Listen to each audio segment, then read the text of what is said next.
Hello everyone, welcome to my channel. कैसे हैं आप सब? और आज हम पढ़ेंगे भक्तिन। ये बहुत ही इमोशनल कहानी है जो कि लेखिका महादेवी वर्मा द्वारा लिखी गई है।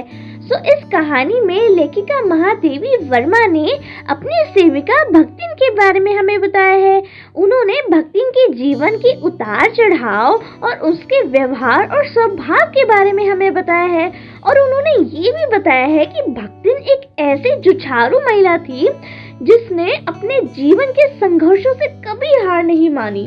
महादेवी के घर में काम शुरू करने से पहले जो भक्तिन थी, उसने कैसे संघर्षशील और कैसे अपना स्वाभिमानी जीवन जिया और कैसे पट्राशल सोसाइटी, एक ऐसी सोसाइटी जहां मर्दों को हमेशा ऊंचा रखा जाता है, औरतों को हमेशा दबाया जाता है, और इस छल भरे समाज में अपनी और अपनी बेटियों का हक के लिए वो किस तरह से लड़ती रही और उसने जिंदगी की अपनी जो राह थी, अपना पूरी जिंदगी उसने बदल लेने का निर्णय लिया कि मैं आप अपनी जिंदगी बदल के रहूंगी, और उसने कभी हार नहीं मानी। तो उसकी कहानी को उसने हमें बहुत ही अच्छी तरीके से लेखिका ने हमें बताया है। साथ ही भक्तिन जो थी वो लेखिका के जीवन में आकर छा जाने वाली एक ऐसी परिस्थिति के रूप में दिखाई पड़ती है कि भक्ति ने ऐसी उसकी पर्सनालिटी की, जब वो महादेवी के जीवन में आए, उनके घर वो काम करने लगी, तो उसकी पर्सनालिटी ऐसी थी कि वो पूरा जो लेखिका थी उससे बहुत ही ज्यादा अट्रैक्ट हो गई कि ये तो बहुत ही अच्छी है, मतलब इतने ज्यादा उसे वो पसंद करने लग गई। इसी कारण अपने व्यक्तित्व का जरूरी अंश मानकर वो भक्तिन को खोना नहीं चाहती थी, तो इसलिए वो इतनी ज्यादा उससे क्लोज हो गई थी कि वो भक्तिन को कभी अपने से दूर नहीं करना चाहती थी। और इतना ज्यादा भक्तिन ने उनके ऊपर प्रभाव डाला था कि ऐसा लगता था कि जैसे भक्तिन के जो प्रभाव है उनके अंदर भी उसका अंश जो आ गया है, इसलिए वो बहुत ज्यादा खुश थी। तो लेखिका इसमें कहानी बताते हुए कहती है महादेवी वर्मा कि जो भक्तिन थी वो छोटे कद की थी और छोटे से शरीर की थी, और शरीर उसका था दुबला पतला, उसके होठ पतले थे और गले में वो कंठी माला पहनती थी, रुद्राक्ष की माला पहनती थी, कुछ इस तरह से। उसका नाम लक्ष्मी था। आते ही उसने बताया कि मेरा नाम लक्ष्मी है, लेकिन उसने लेखिका को ये नाम यूज करने के लिए मना कर दिया कि प्लीज मुझे लक्ष्मी कह के मत बुलाना। अब उसकी जो कंठी माला थी, मतलब अब उसके गले में रुद्राक्ष की माला थी, तो ये देखकर जो लेखिका थी उन्होंने सोचा नाम तो इसका कुछ ना कुछ रखना ही है, लक्ष्मी बोलने से उसने मुझे मना किया है, तो भक्तिन ने उसका नाम क्या रख दिया, लेखिका ने उसको क्या कह के बुलाने लगी, भक्तिन। लक्ष्मी वो नहीं कहती थी। सेवा धर्म में वो हनुमान की, मतलब वो हनुमान की बहुत ज्यादा भक्ति थी। और इस कहानी में हमें बताया गया कि भक्तिन जो थी वो लेखिका की कुछ इस तरह से सेवा करती थी जैसे हनुमान जी राम जी की किया करते थे, यानी बिना थके वो दिन रात अपनी मालकिन जो महादेवी वर्मा है उनकी वो सेवा किया करती थी। तो थोड़ा सा अब वो हमें अतीत के बारे में बताती हैं भक्तिन के कि कैसे भक्तिन का जीवन था।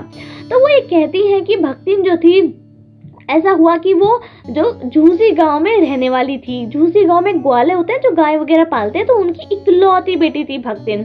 अब उसका जो लालन पालन उसको बढ़ा किया, मतलब उसको पाला पोसा उसकी सौतेली माँ, यानी भक्तिन की सगी माँ नहीं थी, उसके पिता सगे थे, उसकी माँ क्या थी, सौतेली थी। अब उसकी माँ ने बड़ा पाला, मतलब पाला पोसा उसे, और 5 साल की ही उम्र में उसका गाँव में एक उसका शादी करा दी। 5 साल कितनी छोटी उम्र होती है, और जो शादी कराई उसने हंडिया नाम के गांव में कराई थी उसकी शादी 5 साल की उम्र में, और जिससे शादी कराई थी वो भी ग्वाले थे, मतलब जो गाय वगैरह पालते थे उन्हीं के बेटे से उसकी शादी करा दी थी।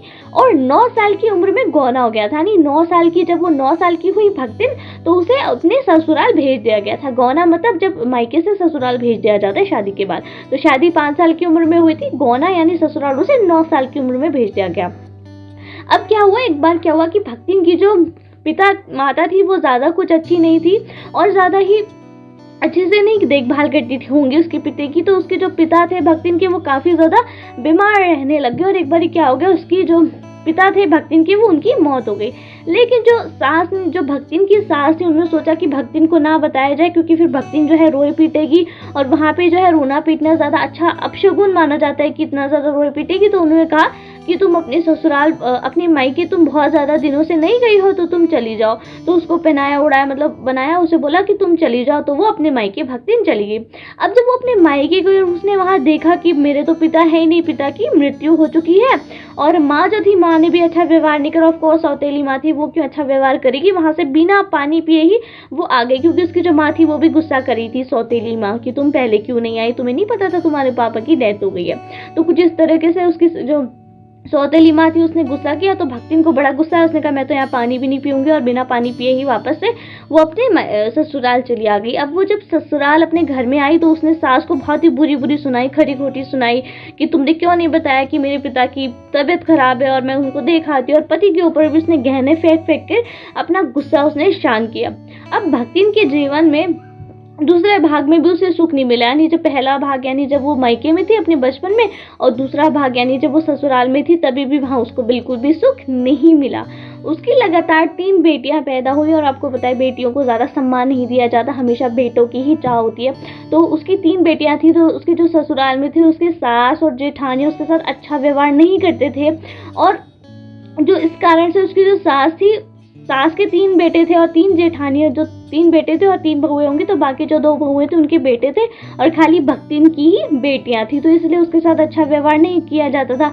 जो भक्तिन की बाकी जेठानियां थी वो जो थी आराम से बैठकर खाती थी, घर का सारा काम जो था, चक्की चलाना, कूटना, पीसना, खाना बनाना, सफाई करना, ये सारा भक्तिन करती थी।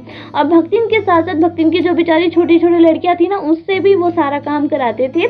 छोटी लड़कियां जो थी भक्तिन की बेटियां थी, उनसे वो बेचारी उससे गोबर उठाती थी, वो कंडे थापती थी, खाने के मामले में भी उससे क्या होता था, भेदभाव उससे किया जाता था, यानी उन्हें पेट भर के उन्हें अच्छा खाना नहीं दिया जाता था, बाकी जो खाना खाते थे वो भक्तिन को और भक्तिन की बेटियों को नहीं मिलता था। कि भक्तिन को इसलिए सजा मिलती थी कि उसने उसकी बेटियां हैं, तो उसको सजा भोगने के लिए क्या काम भी करना पड़ता था और खाना भी अच्छा नहीं मिलता था।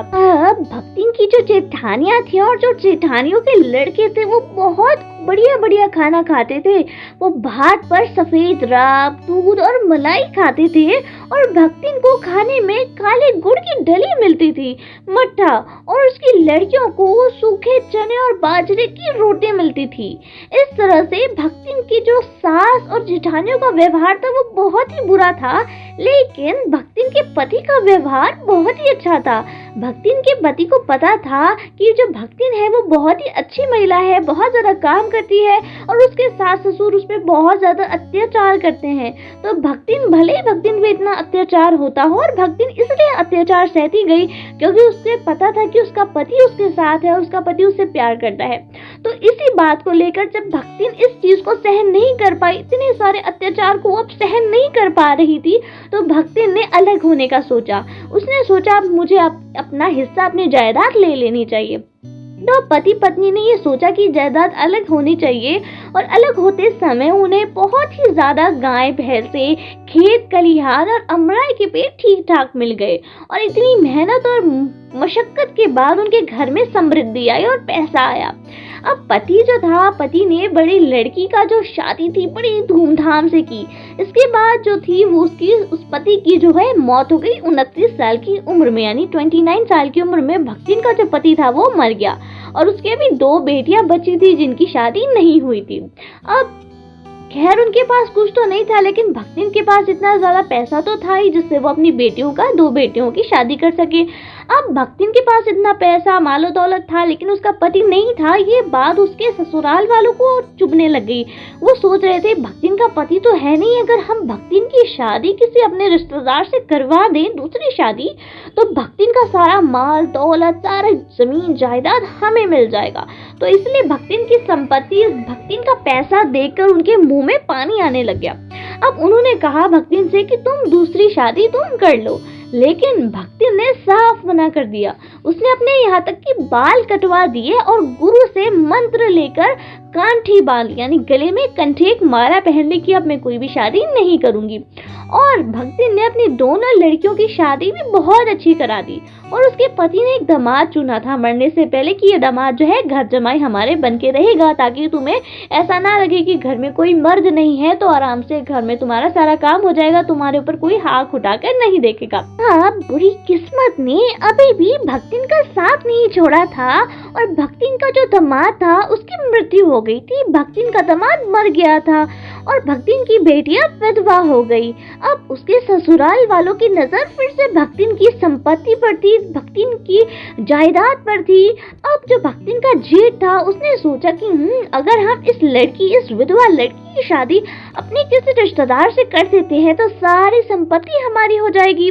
तो उस जेठ ने अपना साला, और ऐसा साला जो दिन भर तीतर लड़ाता रहता था, उसको बुलाया कि तुम आओ और इस विधवा लड़की से शादी कर लो ताकि सारी जायदाद हमारी हो जाए। अब वो जो जेठ का साला था वो बहुत ही नाकारा था और बहुत ही दिन भर तीतर लड़ाता रहता था। तो जब उस जेठ ने उस लड़की और भक्तिन को बताया कि तुम मेरे साले से शादी कर लो, तो भक्तिन की बेटी ने साफ मना कर दिया कि मुझे ये लड़का बिल्कुल भी पसंद नहीं। अब जो भक्तिन थी और जो उसकी बेटी थी जो विधवा हो गई थी, वो दिन रात मेहनत करके अपनी संपत्ति की वो देखभाल किया करती थी। अब एक दिन जो भक्तिन घर में नहीं थी और इस चीज का फायदा उठाकर जो भक्तिन का जेठ था, उसने उस तीतरबाज लड़का जो दिन भर तीतर लड़ाता रहता है, उस लड़के को क्या कर दिया, वो लड़का गया और उसने अपने जिस रूम में वो बेटी थी, विधवा बेटी, उस रूम में घुस गया और अंदर से उसने क्या कर लिया, दरवाजा बंद कर लिया। और बाकी जो उस जेठ के जो लड़का था तीतरबाज, उसने जो अपने फ्रेंड्स वगैरह थे उसने चिल्ला चिल्ला के बाकी सारे गांव वालों को बुला लिया।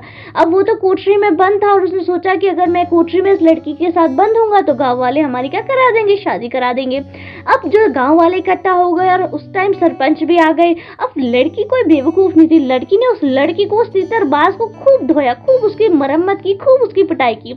अब जब बाहर निकली तो सबने देखा कि हाँ भाई, लड़की ने तो उस लड़की की खूब पिटाई की, क्योंकि इससे साफ पता चल रहा था कि लड़का जबरदस्ती घर में घुसा है। उसने सबको बताया, लेकिन पंच तो थे पुराने जमाने के थे और पंचों की जो बात माननी जरूरी थी। तो पंचों के सामने ये फैसला हुआ कि क्या करना चाहिए। लड़का लड़की कमरे में थे, तो पंचों ने ये फैसला किया कि भाई अभी कलयुग का जमाना है, दोनों लड़का लड़की कमरे में थे तो दोनों को पति पत्नी ही जिंदगी भर रहना पड़ेगा, बस अब यही फैसला है। अब बेचारी लड़की थी, उसकी इतनी बेइज्जती हुई कि अब कैसे किसी के साथ वो शादी कर ले, बस कमरे में बंद थी और उसने तो मारा भी था उसको और बताया भी था, लेकिन फिर भी किसी ने उसकी नहीं सुनी, तो उसे इस फैसले को मानना पड़ा। बहुत ही गंदा फैसला था ये। तो बेचारी वो बेटी जो भक्तिन की बेटी थी और भक्तिन को इसको फैसले को मानना पड़ा, क्योंकि और कोई चारा नहीं था। अब क्या था, उनके घर में ऐसे ही बहुत ज्यादा लड़ाइयाँ झगड़े होने लग गए, क्योंकि जो दामाद था उनका, वो तो भाई तीतर उड़ाने में दिन भर लगा रहता था। इस वजह से तो परिवार में हमेशा लड़ाइयाँ रहती थी, कुछ न कुछ दिक्कत हो जाती थी। और इस परेशानियों के चक्कर में वो जो गाँव का जो जमीन का जो लगन होता है, जो टैक्स होता है, वो अदा करना मुश्किल हो गया। और इस चक्कर में जो उन्होंने लगान नहीं दिया, टैक्स नहीं दिया, इस वजह से जो जमींदार ने भक्तिन को सजा देने के लिए पूरे दिन कड़ी धूप में दिन भर खड़ा रखा। और ये अपमान भक्तिन के लिए बिल्कुल बर्दाश्त करने के काबिल नहीं था, क्योंकि वो ऐसी महिला थी जो जिंदगी भर उसने स्वाभिमान से जीवन जिया था और आज उसके पास क्या ना था, उसकी इतनी ज्यादा बेइज्जती थी, तो वो इस अपमान को सहन नहीं कर पाई और कमाई के उससे कि मैं कमाना चाहती हूँ पैसे, से वो कहाँ आ गई, शहर आ गई। अब इस जिंदगी में आखिर पल में वो आई है शहर में, और शहर में जब वो आई तो उसका सर मुड़ा हुआ था और मतलब बाल नहीं थे, गंजी थी और जो थी मैली धोती उसने पहनी हुई थी, गले में कंठी माला थी। और वो लेखिका के पास शहर में आई कि मुझे काम चाहिए। तो लेखिका ने पूछा कि तुम्हें रोटी बनाना वगैरह आता है? तो उसने बोला हाँ मुझे सब कुछ बनाना आता है, रोटी बनाना, दाल बनाना। उसने सारे काम करने का दावा किया। तो खैर उसे नौकरी मिल गई। अब अगले दिन जब उसे नौकरी मिली तो अगले दिन उसने क्या करा, रहने की जगह तो उसे लेखिका के घर में मिल ही गई थी। अब अगले दिन वो सुबह उठी, नहाई धोई, स्नान किया और लेखिका ने अपनी जो साड़ी थी वो उसको दी थी कि तुम्हारे पास कपड़े नहीं है तो तुम मेरी धुली हुई साड़ी ले लेना। अब लेखिका की धुली हुई साड़ी पर भी उसने क्या करा, गंगा जल की पवित्र छींटे मारने के बाद पहनी। यानी उसका ये कहना सोच थी कि ये साड़ी अभी तक धुली हुई थी, लेकिन उसके हिसाब से वो साड़ी पवित्र नहीं थी और उसने क्या करा, पहले उसने पवित्र करी, उसे छींटे मारी गंगा जल की, उसके बाद उसने वो साड़ी पहनी। अब फिर उसके बाद उसने सूरज को पानी चढ़ाया, पीपल के पानी चढ़ाया और जब वो किचन में गई, ठीक है, किचन में गई, चौके कहते हैं हिंदी में, ठीक है, जब वो किचन में गई, चौके में गई तो वहां 2 मिनट तक उसने पूरा जाप किया, मंत्र पढ़े, पानी पूरा उस चौके पे मारा और कोयले से एक मोटी सी रेखा बना दी कि भाई इसके अंदर, अब किचन के अंदर कोई नहीं आएगा, मैं आऊंगी। क्योंकि ऐसे ज़माने में क्या होता था, ऐसे ज़माने में वही लोग किचन में जाते थे जो बिल्कुल पवित्र होते थे, साफ़ सुथरे होते थे। हर एक इंसान किचन में एंटर नहीं कर सकता था क्योंकि ये सोचा जाता था कि वो गंदा है, वो ऐसा है, क्योंकि ऐसे ज़माने में ना छुआछूत बहुत ज़्यादा चलती थी। और जब भक्तिन एक ऐसी औरत थी जो छुआछूत को, ऊंच नीच को बहुत ज़्यादा मानती थी, तो उसने कहा कि मैं पवित्र हूँ, मैंने पूरा किचन पवित्र कर दिया, अब मेरे अलावा किचन में कोई नहीं आएगा। उसने रेखा कोयले से क्या की, लाइन बना दी कि इसके अंदर बस मैं ही रहूँगी और कोई नहीं रहेगा। अब लेखिका ने कहा कि चलो ठीक है। लेखिका ने सोचा समझौता करना ही समझदारी है, क्योंकि इस औरत को कुछ भी समझ में नहीं आने वाला जो भी मैं समझाऊंगी। अब खैर खाने का टाइम हुआ और उस भक्तिन ने लेखिका को खाने के लिए बुलाया।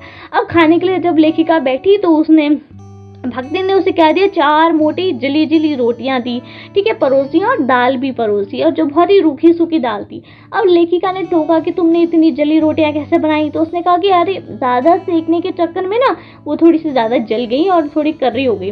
तो लेखिका ने पूछा कि ठीक है चलो तुमने सब्जी क्यों नहीं बनाई, तो उसने कहा अरे कोई नहीं, सब्जी नहीं, कोई बात नहीं। फिर उसने यहाँ वहाँ टाल दिया और कहा कि रुको रुको मैं आपके लिए कुछ और लेके आती हूँ। तो गांव से बना वो आमचूरण, लाल मिर्च की चटनी और गांव से लाया गुड़ उसने ला के रख दिया कि आप यही खा लो, आज सब्जी नहीं बनाई। यानी बहाने मार के उसने कहा ये तो है नहीं, गांव से मैंने बढ़िया बढ़िया चीज़ें लाई हैं, आप ये खा लो, ठीक है। अब भक्तिन को खाना तो था ही बेचारी, फिर भक्तिन ने कुछ नहीं कहा और चुपचाप उसने एक रोटी और सूखी रूखी दाल से बड़ी मुश्किल से खाई और उसके बाद वो यूनिवर्सिटी चले गई, क्योंकि जो लेखिका थी वो बच्चों को यूनिवर्सिटी में पढ़ाती थी। पढ़ाते पढ़ाते कुछ पढ़ते पढ़ते लेखिका शहर और देहात के जीवन के बारे में वो सोचने लगी कि कितना ज़्यादा अंतर है, ठीक है। तो उसने सोचा कि मेरा स्वास्थ्य यानी मेरा हेल्थ है वो ख़राब हो जाएगा अगर मैं ऐसे रूखी सूखी रोटियां और दाल खाऊंगी। तो उसने सोचा कि मैं भारी खाना खा लेती हूँ। तो उसने भारी खाना खा लेने का उसने कहीं इंतज़ाम कर लिया कैंटीन वगैरह में कि यहीं मैं खाना खा लूँगी, क्योंकि लेखिका जो थी वो इस बूढ़ी औरत को यानी इस देहाती भक्तिन को वो परेशान नहीं करना चाहती थी कि तुम्हारा खाना मुझे पसंद नहीं आता। तो इसलिए उसने सोचा कि मैं अपना इंतज़ाम कहीं भारी कर लेती हूँ खाने का, क्योंकि वो इस तरह से अटैच हो गई थी, इतनी प्रभावित हो गई थी भक्ति। लेखिका को असुविधा होती थी कि भाई मुझे खाना नहीं है, लेकिन फिर भी वो भक्तिन से कुछ नहीं कहती थी, क्योंकि वो भक्तिन से छुपाती थी सारी चीज़ें, क्योंकि वो अच्छा नहीं समझती थी, ठीक है।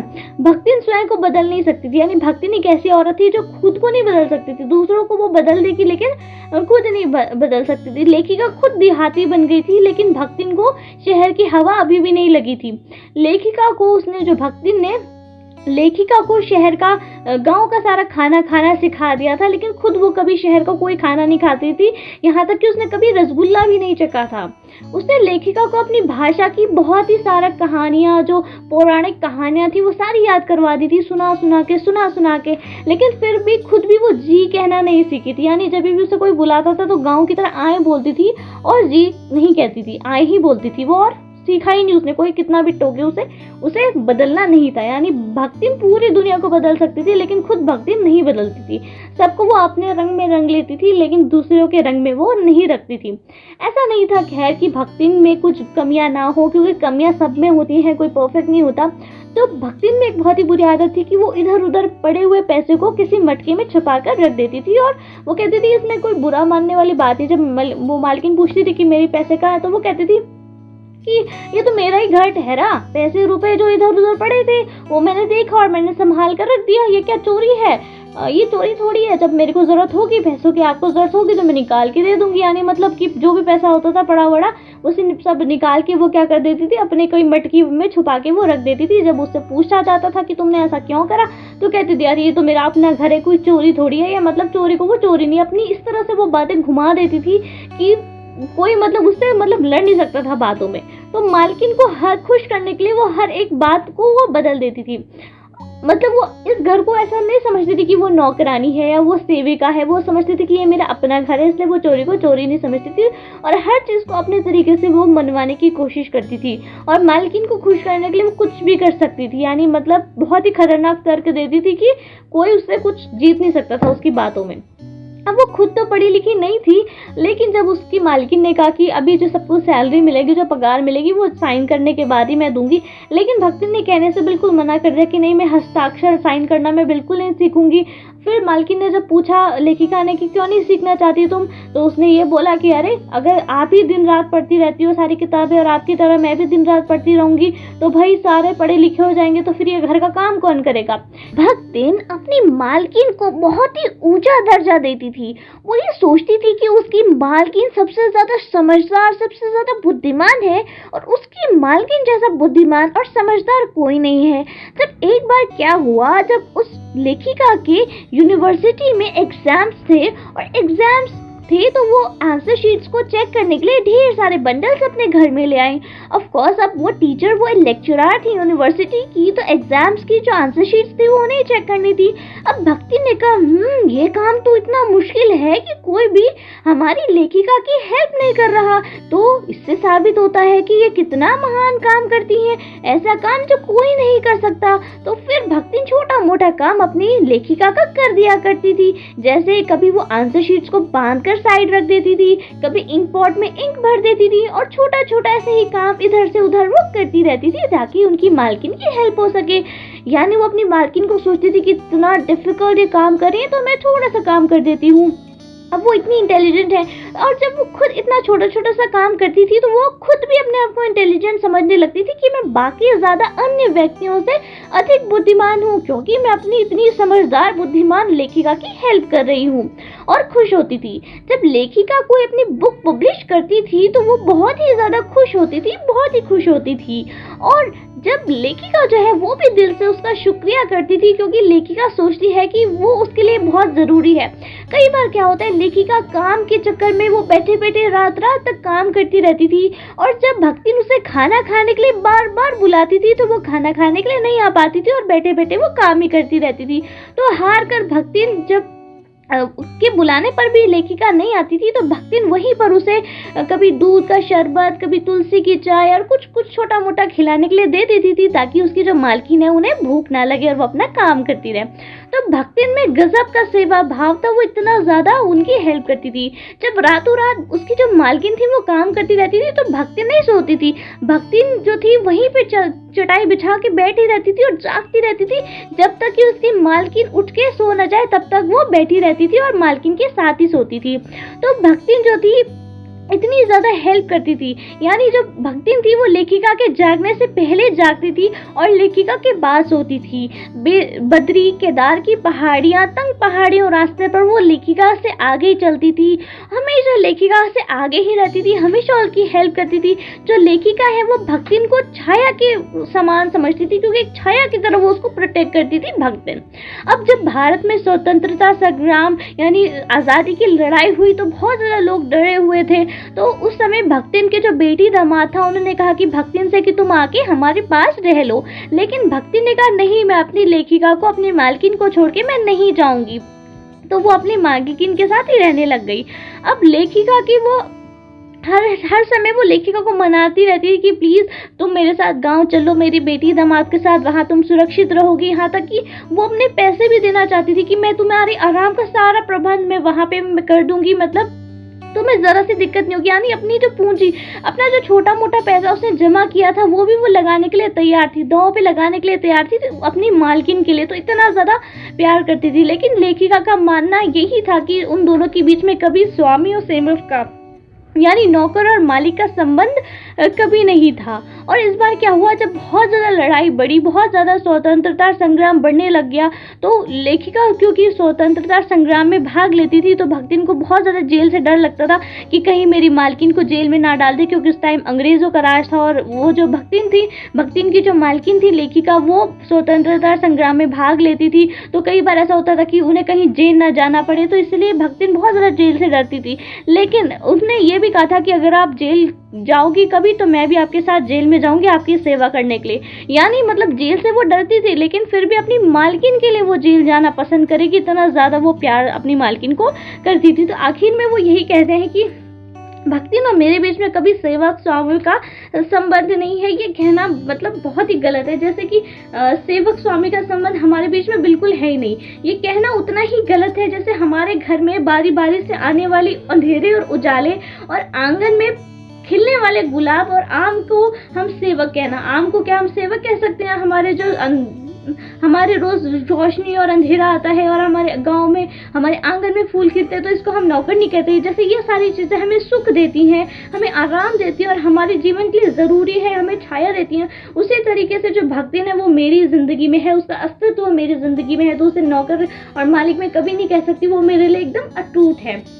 तो इस तरह से वो मालकिन है यहाँ पे हमारी स्टोरी खत्म करती है। तो आई होप आपको कहानी समझ में आई हो। अगर वीडियो हेल्पफुल हो तो प्लीज़ मेरे चैनल को सब्सक्राइब करें।